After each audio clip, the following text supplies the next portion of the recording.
তোমাদের স্কুল বলো কিংবা বোর্ড পরীক্ষায় বলো, অসীম দ্বারা যে অধ্যায়টা আছে উচ্চতর গণিতের, সেইখান থেকে এই টাইপের এমসিকিউ গুলা রিসেন্টলি অনেক বেশি পরিমাণে আসতেছে।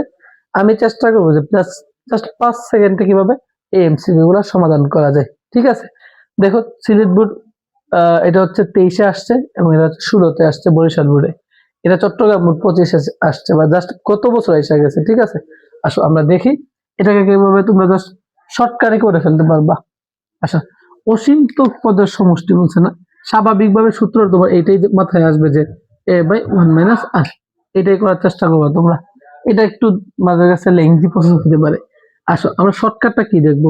যদি তুমি দেখো যে আর এর ভ্যালুটা যদি 0.1 হয়, কি হয় মনে রাখতে হবে, যদি আর এর ভ্যালুটা যদি আর এর ভ্যালুটা 0.1 হয়, কত হয় 0.1 হয়, তাহলে তুমি যে শর্টকাটটা অ্যাপ্লাই করবা, অসীমত পদের সমষ্টিটা এটা হচ্ছে এমন যে প্রথম পদ ইন্টু 10 ভাগ হচ্ছে 9।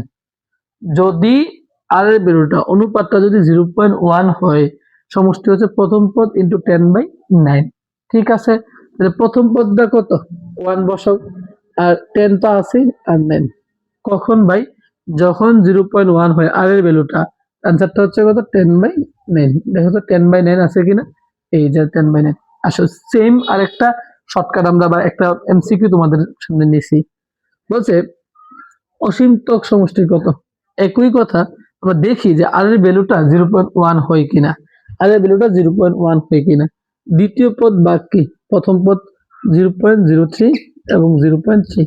তুমি যখন এটাকে ক্যালকুলেট করবা, তুমি দেখবা এটা আসবে 0.1। যদি আমরা এটাকে হাতে ক্যালকুলেট করে তোমাকে দেখাই, উপরে যদি 3 থাকে, এই দশমিকের জন্য 1 নাও, দশমিকের পরে 2 করে, এই জন্য হচ্ছে কত 0, আর নিচে হচ্ছে 0.3, এটাকে 3 লিখো, দশমিকের জন্য 1 নাও, দশমিকের পর 1 করে, জন্য 0, এটা কাটো, তাহলে 1/10 মানে 0.1।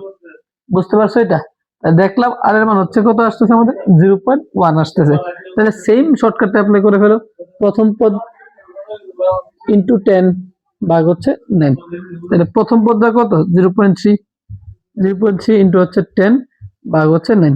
ঠিক আছে, এটাকে যদি ক্যালকুলেশন করি আমরা, এই দশমিকের জন্য তুমি হচ্ছে এখানে সলভ করি আমরা, দশমিকের জন্য নিচে 1 লিখো, দশমিকের পর 1 করে, এই জন্য 0 দাও, আর উপর হচ্ছে 3 10, আর নিচে হচ্ছে 9, 10 কাটো, 3/9 কাটাকাটি করলে 1/3।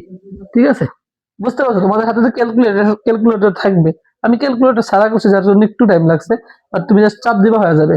বুঝছো? শর্টকাটটা মনে রাখো, প্রথম পদ ইন্টু 10 বাই হচ্ছে 9। কখন অ্যাপ্লাই করতে পারবে সূত্রটা, যখন তোমার কাছে আর এর মান বা সাধারণ অনুপাতের মান 0.1 হবে। আশা করি পারবা। ঠিক আছে।